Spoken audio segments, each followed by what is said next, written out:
So this patient was a 72-year-old male. He had history of small cell lung cancer, and this was one of the follow-up PETs. I think he had to begin with a mass in the superior mediastinum that was, or like somewhere here that was biopsy, that was the primary lung cancer, and then was put on chemotherapy, had diffuse metastatic disease to brain. So he was put on chemotherapy. This was one of the follow-up PETs that still showed multiple areas of increased uptake within the thorax, here in the left supraclavicular area. He continued on his treatment. In between, his treatment was changed. And then this is another follow-up PET where it showed most of this activity in the supraclavicular area and the superior mediastinum had resolved. There was this one lymph node here, which was showing increased uptake. And the additional finding that was there was this diffuse increased uptake in the pancreas. And this showed an SUV of 4.5. So I mean, on PET, I think they said, okay, there is still metastatic disease. And for this area of increased activity in the pancreas, they recommended MR for further evaluation.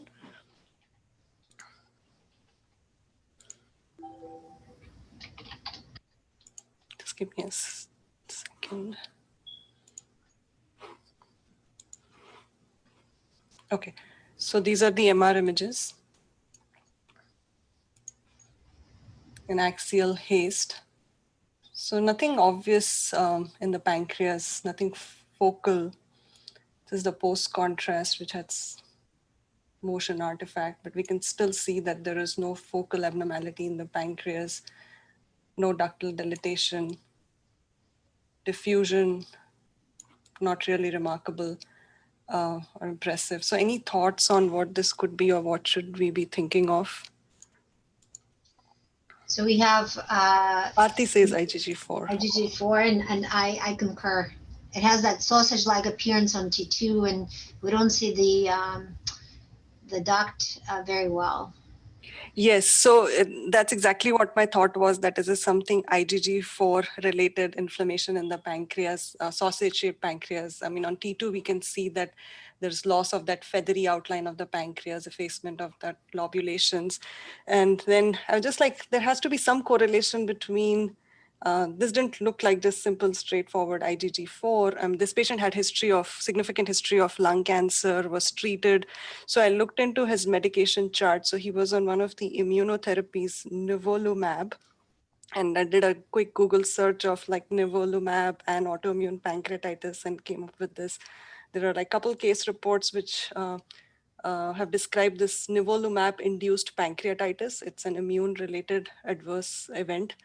And the imaging findings are similar to autoimmune pancreatitis. So I think that was just a good learning point that it could be medication-induced pancreatitis. One second, if I can show you that case report from radiology, let me see. Yeah. This is a really good case. Did they have to do the biopsy, or they just presume that this is related to? So they haven't done biopsy yet. This was a recent case, but this patient's amylase was elevated. Lipase was not elevated. So we are still following this patient up. If there's any definite follow-up, I'll let you all know. Can you all see this article that I'm sharing? Yes. Yeah, so this was the case report in radiology, images in radiology, Nivolumab-induced pancreatitis. And not much described, but all they say is it's an immune-related adverse event from Nivolumab. It's an immune checkpoint inhibitor therapy, and imaging findings are similar to those found in autoimmune pancreatitis. Steroids can be used to treat this, or you can just simply stop the therapy for some time for the pancreatitis to resolve. That's pretty cool. So it's interesting, they're calling it just pancreatitis, not necessarily autoimmune pancreatitis. Yes, not exactly autoimmune pancreatitis, just simple pancreatitis as a complication of immune therapy. So it's one of those MIB-MAP complications, something new for all of us to learn. Did it look inflamed on like the T2 fat sat? No, no, it just showed that blunted appearance. It didn't look inflamed. It didn't show any peripancreatic fat stranding also. I was just thinking of autoimmune pancreatitis just because of loss of pancreatic lobulations. So So this is not quite like IgG4, right? In the sense that this is more of an acute process. Is that correct?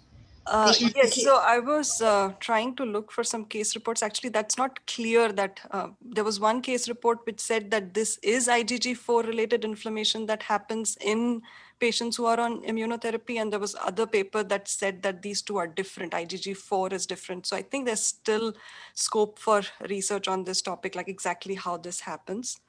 I just could find 3 or 4 case reports on this, and that's about it. Great. Awesome case.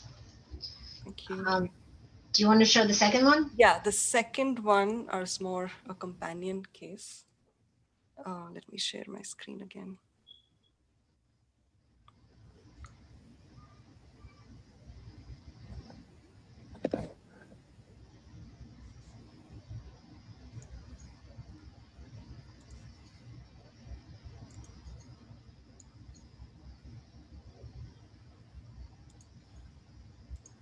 Okay, so this is a middle-aged female who presented with this left axillary mass. Yikes. It's pretty intensely enhancing, homogeneous, almost looks like a bag of contrast. And so any thoughts on this, what it could be? And somebody at an outside hospital thought that this might be a big venous varix, and there was this cluster of vessels here. So they thought there's an associated vascular malformation, and they actually embolized it. And then this is the follow-up MR after embolization. So that's the mass, that's like axial T2 fat sat, central necrosis, peripheral soft tissue enhancing. So our IR team was asking whether this is a vascular malformation or like how should we proceed with this case. I think they even requested, or they were wondering if we should biopsy this. So we wanted to make sure this is a solid mass or it's a vascular malformation. Can we see the pre? Yeah.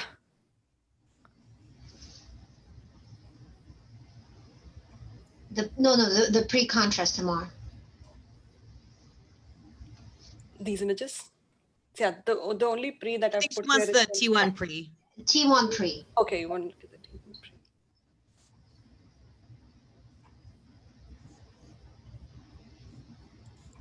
I think that's T1 pre.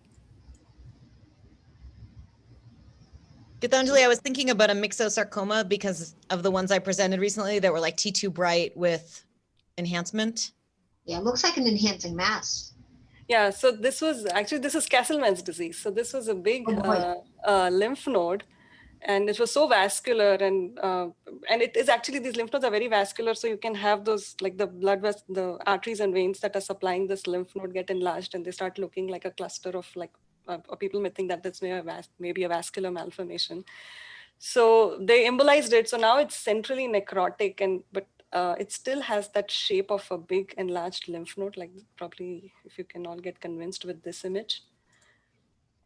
So actually on this image, we told them that it's probably a soft tissue. It's not a vascular malformation, and they should go ahead and biopsy it. And we actually prospectively called Castleman's disease. And the reason is UMS is a myeloma center. So we get to see quite a bit of Castleman's disease. So I had a few cases after Aarti showed that case 2 weeks ago. I pulled out whatever Castleman's disease cases we had in our list.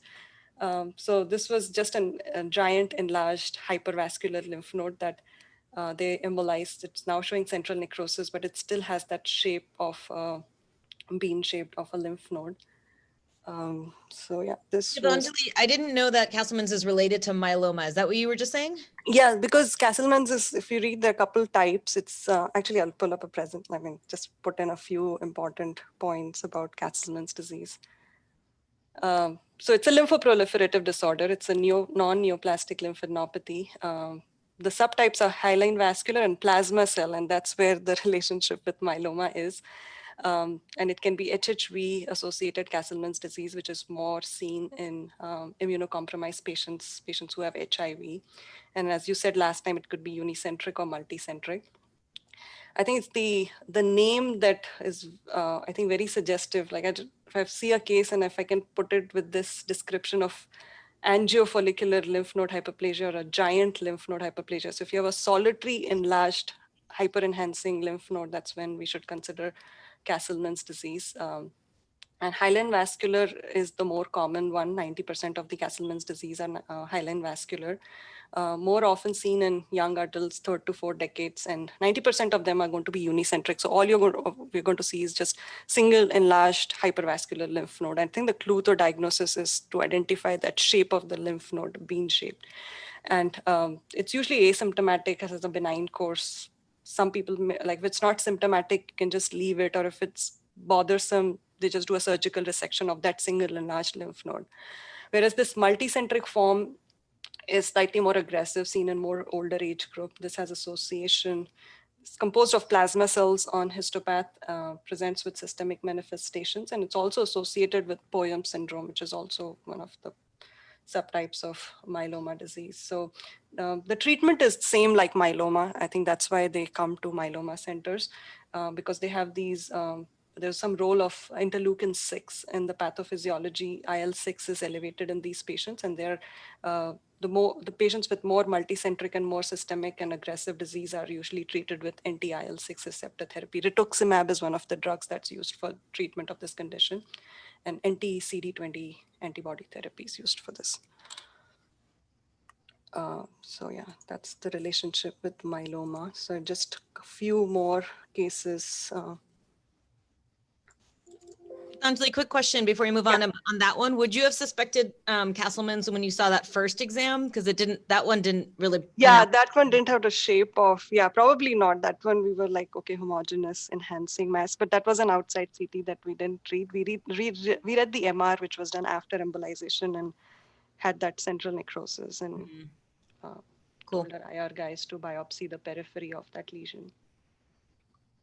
And this case is very similar to what Aarti showed last time, just this cluster of enlarged lymph nodes.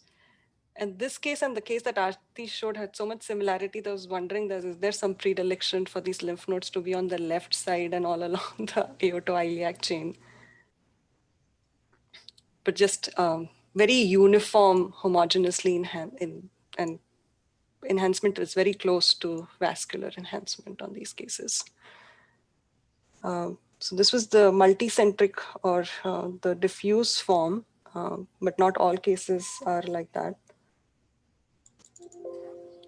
What is more common is this more unicentric form. And in this patient, we just had this soft tissue in the pelvis.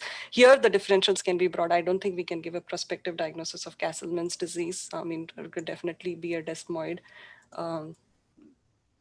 But places like UMS, where there is more myeloma patients, yes, this should be a good differential for these findings when you have just solitary enlarged homogeneous hypervascular lymph node. And one last case, I think this was more typical of this unicentric Castleman's disease. So here we can see that there's this solitary giant lymph node, and that's where the hilum of the lymph node is, where all the vessels are seen entering the lesion. And there's a great review article in, For this one, would you have also thought about a neuroendocrine?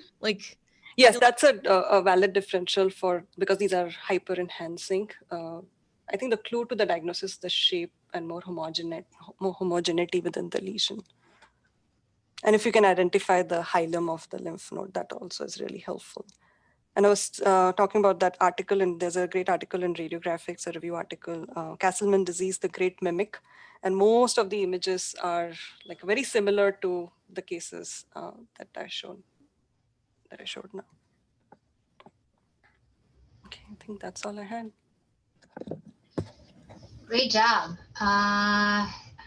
Katie Gardner, do you want to go next? Yeah. So this is Katie. I'm a body fellow at University of New Mexico. So I'm working with Steve Eberhardt, and he apologizes that he couldn't make it today. He had another meeting to go to.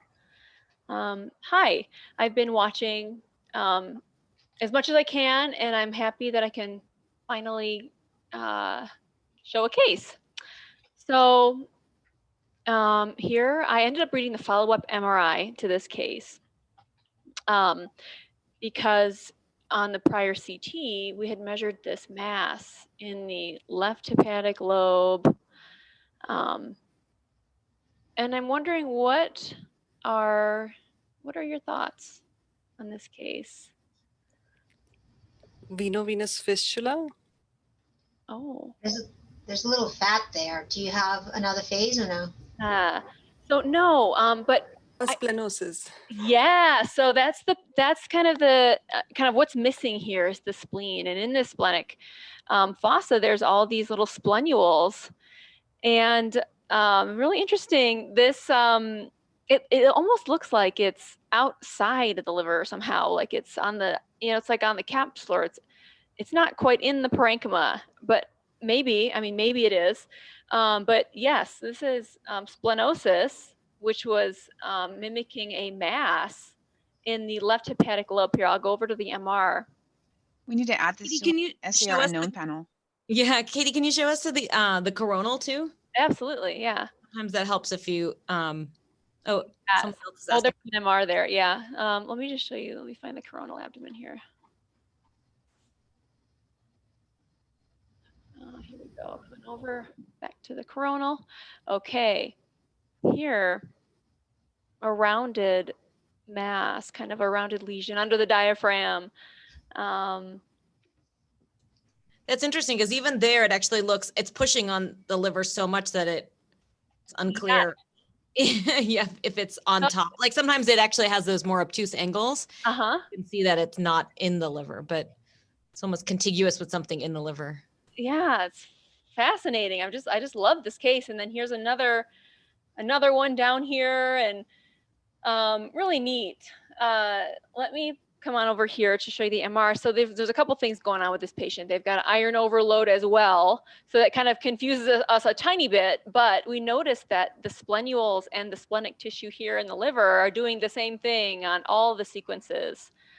And they've got iron overload as well. So the splenic tissue is abnormal, as it is, but really neat case. All of these splenules here in the left, or on the outside, or within, I'm not quite sure, the left hepatic lobe here. And that's all I have to share. It's pretty cool. So there is a little fat around this thing. Do you think it's just like a mesenteric fat pushed in, like around it? Maybe it's coming from above and pushing a little bit of the, maybe there's a little bit of fat up here that, well, let me go back to my coronal. Maybe there's a little bit of fat that got sort of pushed down with it from above. I'm not sure. Yeah, that must be it. That's Very pretty cool. Isn't that neat? awesome. Okay, Omar, do you want to go next? Sure, hold on, let me share my screen.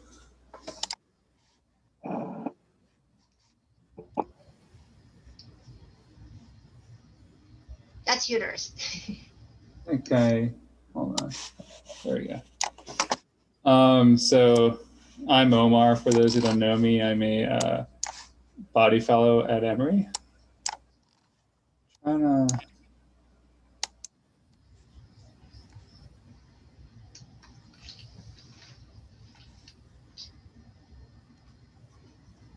Yeah, I got it, Aarti. So this is a patient who was presenting with long-standing fecal incontinence. So we did a fluoro defecography to further evaluate. So I put the rectal tube in, and when I put in the rectal tube, I didn't see any tissue protruding through the anal canal. So this is the patient. So when we do these, we get a rest image, a Kegel image, a Valsalva image, and then a cine while the patient is defecating. So on the rest image, we see this outpouching in the region of the anal canal that fills with contrast.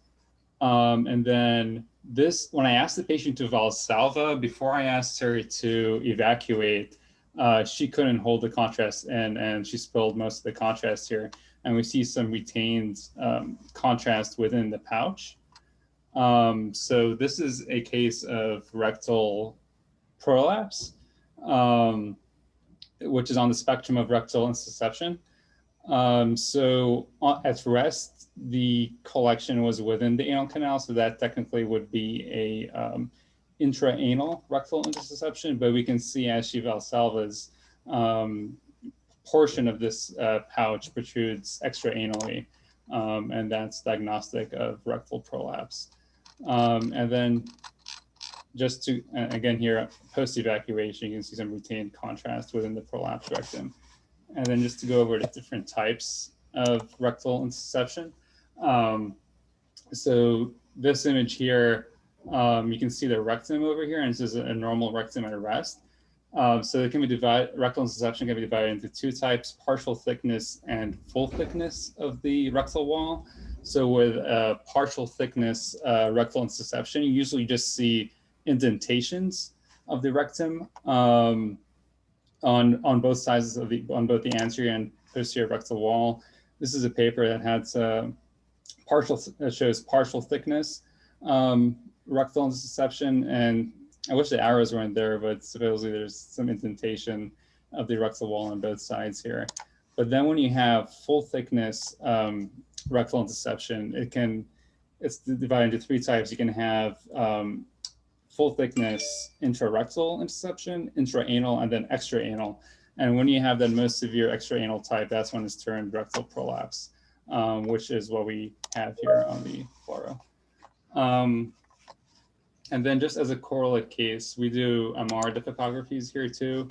And I had this fluoridly positive one recently. So this is a patient at rest here, and this is the pubococcygeal line, which is used as a reference line for pelvic organ prolapse. And normally your pelvic organs, the bladder, this is a patient with a hysterectomy, so the vaginal apex and the anorectal junction should be at or above this line. And you can see here, at least with the anterior and middle compartments, the bladder and the vaginal apex, the reference points are above this line. But when this patient was doing their Valsalva maneuver and during defecation, you have a marked, you have distension of all three compartments. So this is the bladder at rest, and then here it clearly goes below the pubococcygeal line. So this was consistent with a large cystocele. And large is defined as greater than 6 centimeters, which is what we have here. The vaginal apex descends also by about 12 centimeters here. So that's, again, diagnostic of a uterine prolapse. And then we have severe descent of the anorectal junction as well. The presumed anal canal here, you guys can see here at the bottom of the image is right over here. So we don't see any invagination of the rectal wall into the anal canal. So this patient did not have a rectal intussusception or prolapse, but they did have this large anterior rectocele. There's a bunch of measurements on here, but if you draw a line through the anal canal, the rectal lumen should all be posterior to that line. So this whole area anterior to that line is diagnostic of a rectocele. Awesome job, Omar. It's a really tricky subject. So you're saying even though the rectum goes down that far, we don't call it prolapse. We call it basically like pelvic floor descent with posterior compartment descent and an anterior rectocele. So when you have descent of all three compartments, the term for that would be descending perineal syndrome is one of the terms used for that. So yeah, this patient just has severe generalized pelvic floor laxity with descending perineal syndrome. And correct, yeah, if you don't have invagination of the rectal wall into the rectal lumen or anal canal, we don't use the term intussusception or prolapse. All right, let me show the corollary of intussusception on MR. Oh, sure. Let me stop sharing my screen here. Oh, did you have another case? Oh, no, that was my last one. Okay, and then we'll continue. But since we have let's see, advanced portion screen. Okay. All right, so you can see that this is the patient who's pooping, And you can see anteriorly the wall invaginates. You can see it's very thick and goes into the anal canal. So that's the full thickness intussusception, and that's on MR. And you can see that starts, and then patient kind of, you can see it falls down this way. Really, so watch this patient when he poops really hard. You can see much nicer. This is circumferential rectal intussusception, and then on the second try, you can see it becomes a full prolapse. You can see that intussusception goes all the way out and all the way to the anal orifice, and that becomes a prolapse. And you can see that, the fat kind of drags down. It's just a corollary to what you saw on fluoro defecography. Yeah, cool case. Thanks. All right, so Aarti, do you want to go next? Sure, I have a couple of quick ones. Let me share my screen.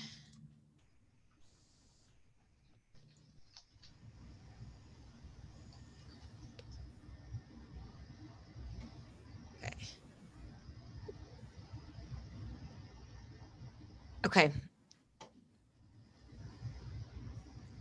So this first one is a mystery case, but I now know the answer. So curious as to what you guys think about this. Can you guys hear me? Yep. Yes, I think you can. Yes. Okay, so this was the pre-contrast, and you can see that there is this large retroperitoneal structure. It has a thin peripheral calcification, has all this internal complexity.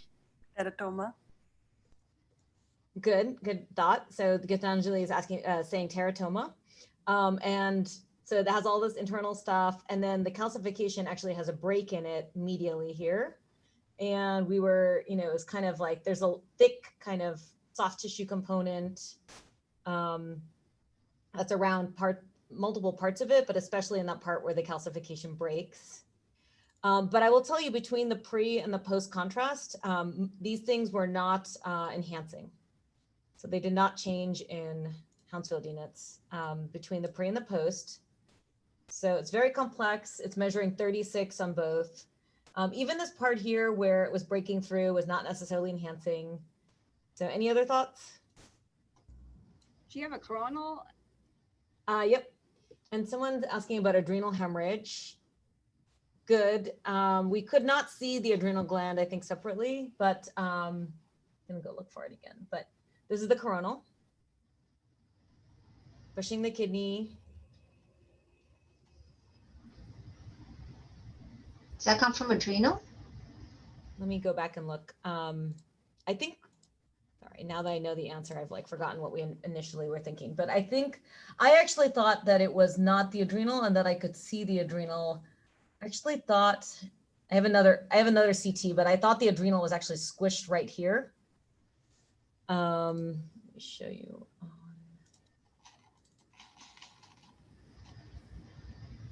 I thought this was the adrenal, actually. And I will tell you the answer is it does not come from the adrenal. So possibly this is the adrenal. Is this contained within the lesser sac? It was retroperitoneal. So the pancreas you can see is here, pushed forward. So it's basically behind the pancreas, almost kind of like in the anterior pararenal space. Retroperitoneal is pushing the kidney down. Does not come from the adrenal gland. So it's a retroperitoneal structure. So a couple of other things that people brought up was echinococcus, which doesn't really look like this. Usually you'll see locules in it, but it can be in the retroperitoneum. A mucinous cystic neoplasm, which can have a thin rim of calcification. And we also brought up a hematoma. One thing about this patient is they had been in the military, but did not have any specific injuries that they remembered. And anyway, this was resected and it came back as a giant hematoma / pseudocyst, organizing pseudocyst. with a fibrous wall. And then even all this stuff here was just fibrous wall with calcification and organizing inflammation and fibrosis. Wow. So, what did you say? I said, wow. Yeah, and we actually, I have a companion case.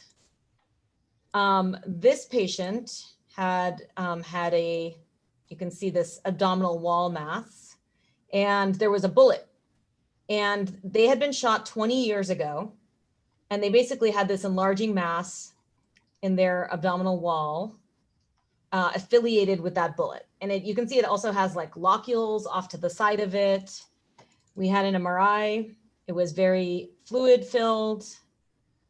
It had some thick kind of rind here, but it was very, where's my pretty? Had a lot of T1 hyperintensity in it. And I will tell you, I'll show you on the subtraction post-contrast, there was no definite enhancement. We ended up trying to biopsy it. It was basically a non-diagnostic biopsy. And this was resected along with his rectus muscle, and it came back as an ancient hematoma. So I just wanted to talk about ancient hematoma for a second. So,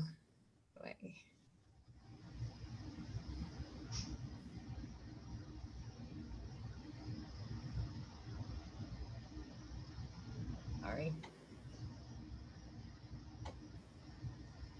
Okay, so this was what would they call an ancient hematoma or a chronic expanding hematoma. The causes can be trauma, anticoagulation, or spontaneous. They can be in the extremities, and also, as you can see in the retroperitoneal abdominal wall, basically anywhere you get a hematoma. In general, most hematomas resolve, but some slowly expand. And they can be so slowly expanding that they can present 10 to 20 years afterwards as like a slowly expanding growth that the patient finally notices. Why do these expand over time? Nobody really knows, but it's thought that you get a hematoma, the blood breaks down, but then it actually causes this cycle of inflammation, and they form a fibrous cavity around them with fragile capillaries at the edge, and then this will chronically bleed and lead to this vicious cycle where the hematoma kind of consistently, slowly, continually bleeds and tracks inflammation over time. So I showed you two cases. In this one, they called it a giant hematoma / pseudocyst. And we were asking our pathologist about it. And they said, there's nothing different about a wall of a hematoma and a pseudocyst. What they mean by pseudocyst is any kind of non-epithelialized wall that has organizing granulation tissue that can be vascularized, as well as fibrosis and inflammatory cells. And then this one they also called an ancient hematoma. And this was maybe also, there was a foreign body with a foreign body reaction around it. So that could have increased the inflammation. So Aarti, can I just interject here? In the musculoskeletal system, we have an entity called calcific myonecrosis, which kind of looks exactly like this. It's typically after an injury of like 20 to 30 years. And they present like your abdominal case with the calcification around this slowly expanding mass. Yeah, and actually, so I read one of the pathology papers I read was basically like, these are all kind of similar, this ancient hematoma, chronic expanding hematoma, and then the one you just said, like they listed 5 different names, and they said basically they're all kind of variations of the same thing. And so I bet you our musculoskeletal colleagues like you are seeing even more of these, because most of them are like in the thighs and the legs and, different truncal extremities. Can I quickly share my screen and show a case that I just pulled up? Yeah, of course. To this. Stop sharing. Unfortunately, it's a musculoskeletal case. So just very quickly. So can you guys see my screen? Yes. So this is it. This is a patient who had an injury 30 years back, and it just becomes a very big expanding mass. So this is calcific myonecrosis. We had actually written this up a few years back. Similar looking like what you had in the belly. Kedar, was it enhancing? Like it looked so ugly. And that was one of the things in the literature. They say like these often people will mistake them for a soft tissue sarcoma. That is absolutely right. Actually, every time, and that's a big pitfall, is that it's called a soft tissue sarcoma. And we've had 3 cases over the past few years, and they went in and they end up with chronic draining sinuses in spite of having a typical radiological appearance. The surgeons don't believe us. So, Cool. Okay, I just have 2 more quick ones.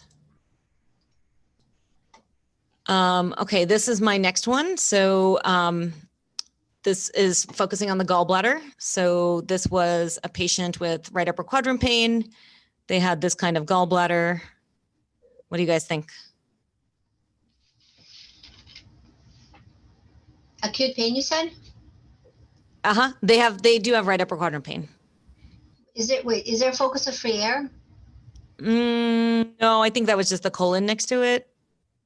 No, right there. Nope, down. Right There, right there? between, right between the duodenum and the gallbladder, like in the next one. Next one, there. Is that a There. fat? That one, yeah? Is that a fat? Well, I'm not sure, but in the end, that was not, the diagnosis was not a perforation or an emphysematous cholecystitis. So wall edema. I mean, the lumen is not distended, it's decompressed. So it's just wall edema.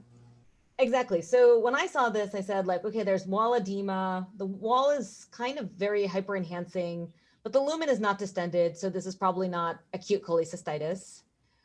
We got a MRI and you can see again, the lumen is not distended. There's wall edema, but there is all this stranding around it. And anyway, this ended up coming out, this gallbladder came out, and it was basically acute on chronic cholecystitis. So the pitfall for me was that I thought, the lumen's not distended, so it's not going to be acute cholecystitis, but there were a lot of other signs like the edema, all of this edema around it. So I guess my take home point is like, if you have chronic cholecystitis, the lumen possibly cannot distend because it's so fibrotic and chronically inflamed. So even if the lumen is not distending, if it has this very dense enhancement to it, think about maybe a wall that's not able to distend.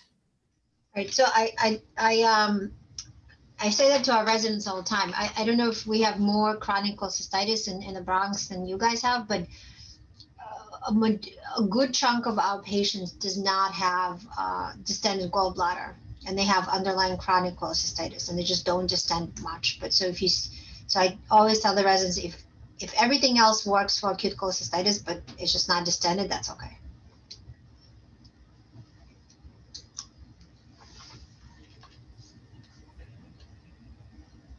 Okay, this is my last case. So this patient has also, this is a gallbladder case. So you can see that they have, this is their common bile duct.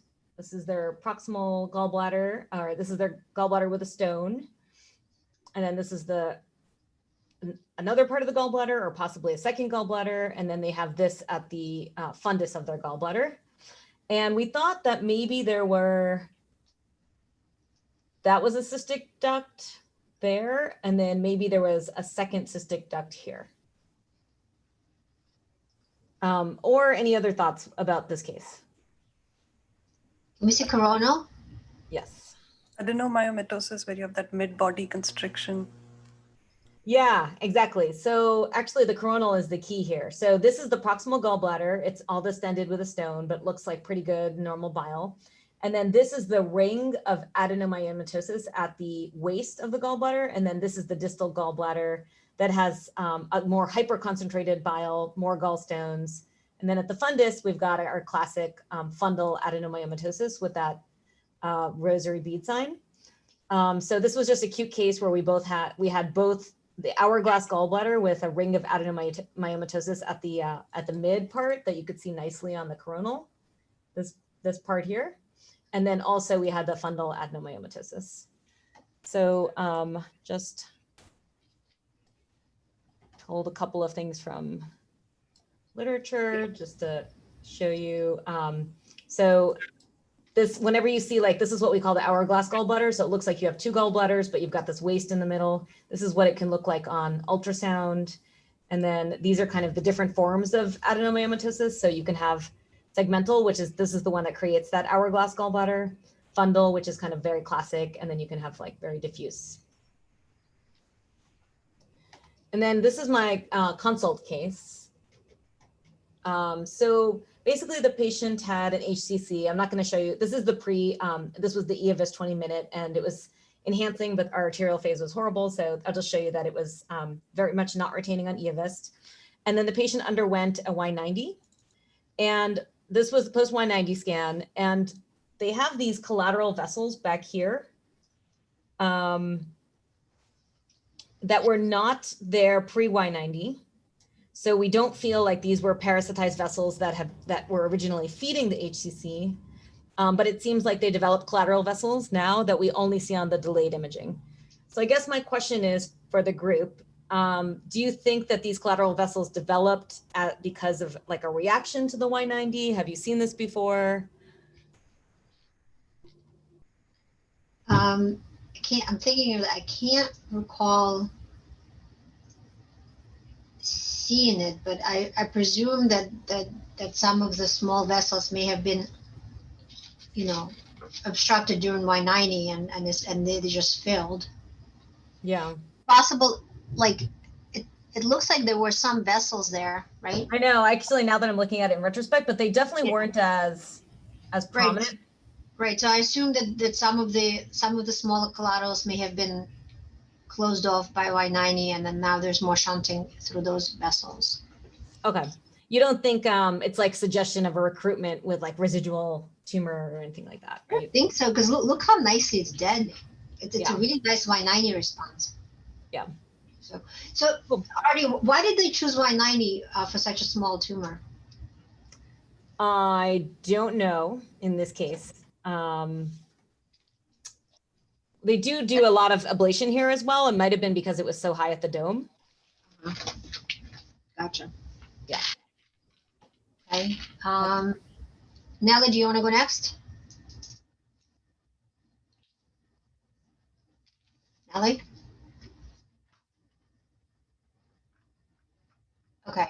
I guess she stepped out. Does anybody want to go, or I can start showing other cases? Okay.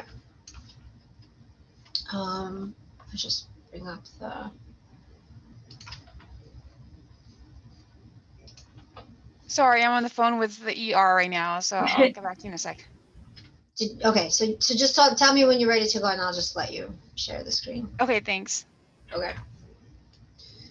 Okay, so I have a potpourri of kind of weird cases, and this is a recent case. It's a young guy who presented with this MRCP. He has abnormal liver function tests and shortness of breath.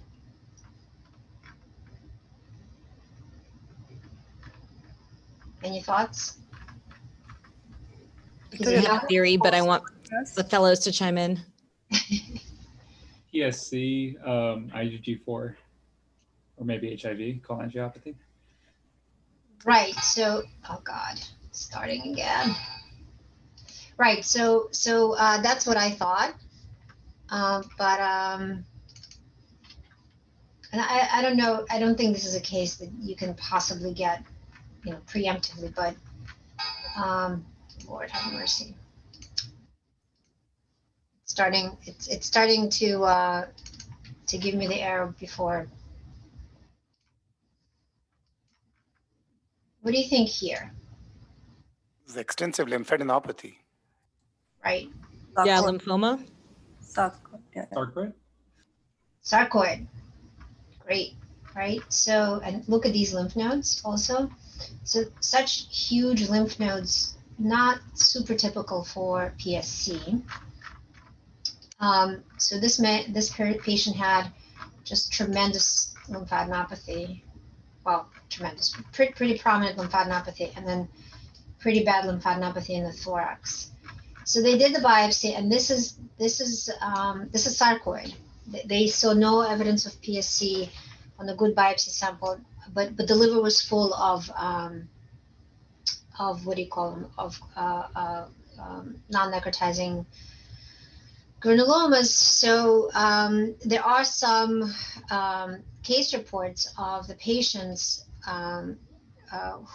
where the sarcoid presents just like PSC, and there's nothing on imaging here. It just looks really like PSC, except for the only, I guess, possible clue is that there's just pretty bad lymphadenopathy in the thorax. Okay, so the next patient is a patient who, oh Lord, I have again, the error just keeps popping up. This patient did have PSC, long-standing PSC, and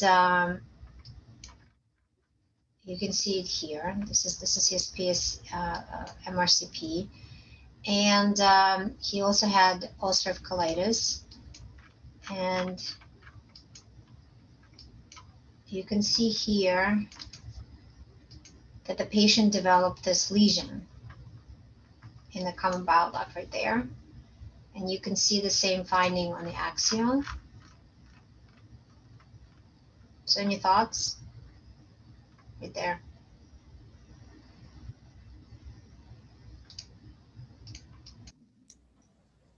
Intraductal cholangiocarcinoma? Right. Right. So these patients are, patients with PSC are at higher risk of cholangios. And this patient was biopsied several times, and this actually came back as IPMN. And then patient ended up having a, you can see the rest of the biliary tree. Patient ended up having a transplant. And on the explant, this ended up being extensive IPMN with some dysplasia. And then there was a actual IPMN with invasive foci in the liver, which even retrospectively we couldn't find. So the patient had a transplant, and then maybe year and a half to 2 years after transplant, he developed a recurrence. You can see here, just a large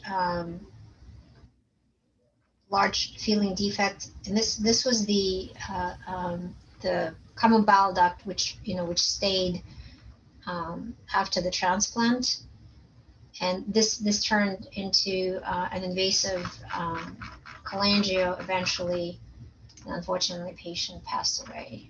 You can see that there's just a huge mass with restricted diffusion in a portion of the duct that was retained in the patient. You can see here, just big enhancing masses.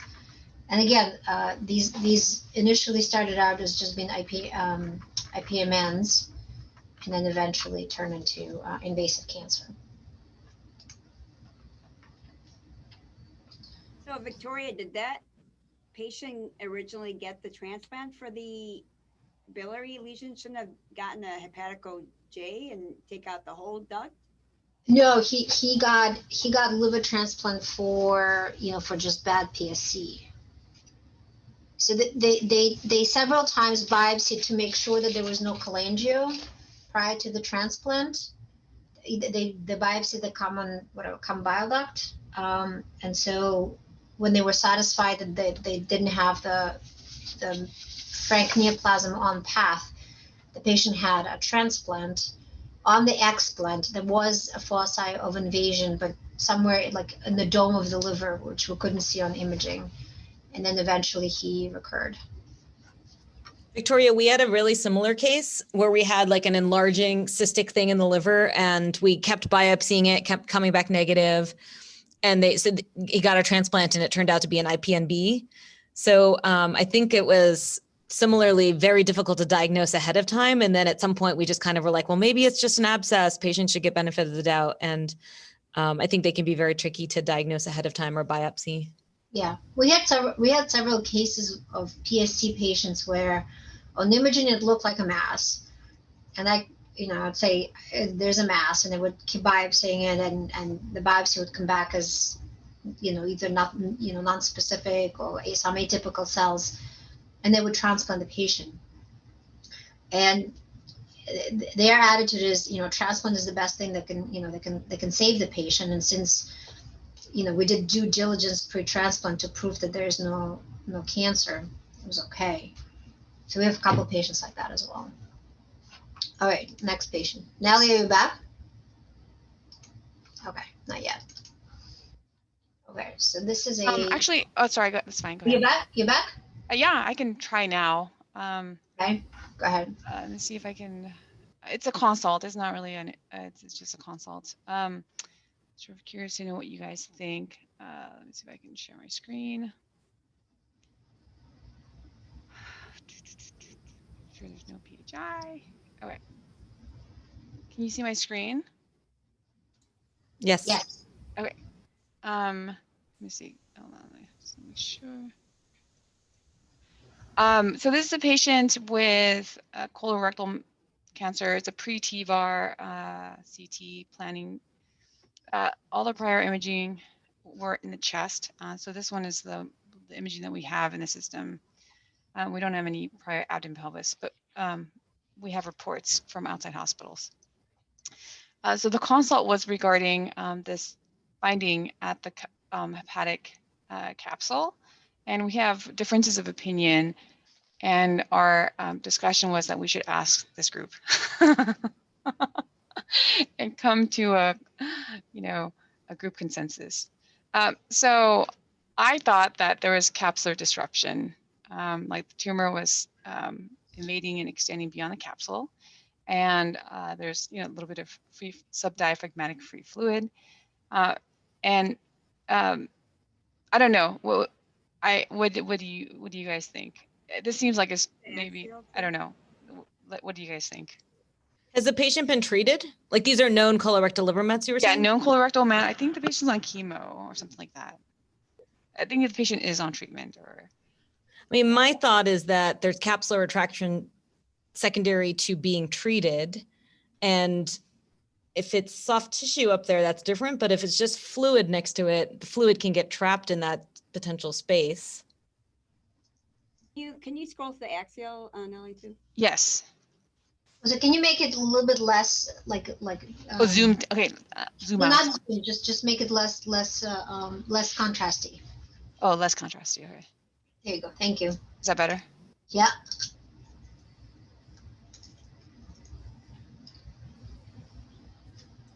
It does look like soft tissue there. Yeah. Superiorly, it looks like it's coming out right there. Right there.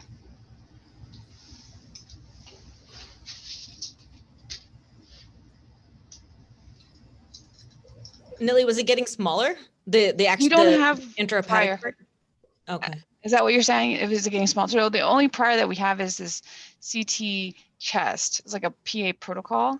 So it's really hard. I think it's really hard to say much on this. I mean, maybe here, right here, but we don't have really a good parenchymal enhancement because of the protocol timing. Nelly, I have a question because my impression is even if it did bust through the liver capsule and invade the liver, the diaphragm, that doesn't necessarily make it unresectable. Oh yeah, no, The question is. So this is just for pre-TVAR evaluation. So this is not to assess resectability. The reason was it was maybe more of a terminology thing. I thought there was capsular disruption. So it was a consult from one of my IR colleagues who was reading the pre-TVAR because it was a vascular case. So I said, I think there's disruption, there's capsular disruption, malignant, capsular disruption. And so we just really, it was brought up to the group. And so there was a little bit of, not everybody agreed. I think there could be, and I also don't know what difference it makes. Oh, the difference was, I think maybe it was in the wording because we said the final read was an impending rupture, and maybe that was too scary of a word to say. And I don't remember what I said, but I thought there was capsular disruption. Yeah, I would say that there is likely capsular disruption, and I don't know if that. I don't think there's impending rupture. And even if there's capsular disruption, that's very good for them to know. So if they go to resect I'm not even sure this case is resectable, but if they went to resect it, they would have to resect the diaphragm as well. Oh, I see what you're saying. Yeah, yeah. But that doesn't make it like more metastatic or higher, you know, like change the stage. Right. Yeah. It's still very wide. Okay. I think that sounds good to me. I think also just in general, the ones that rupture are more likely like HCCs, adenomas, but I've never seen a colorectal liver rupture. I'm sure it's possible, but it's just, I have seen them like, you know, maybe grow out of the liver onto the colon, onto the diaphragm, et cetera, but not necessarily like rupture, like they're gonna. I see. So in this case, like, how would you describe this finding?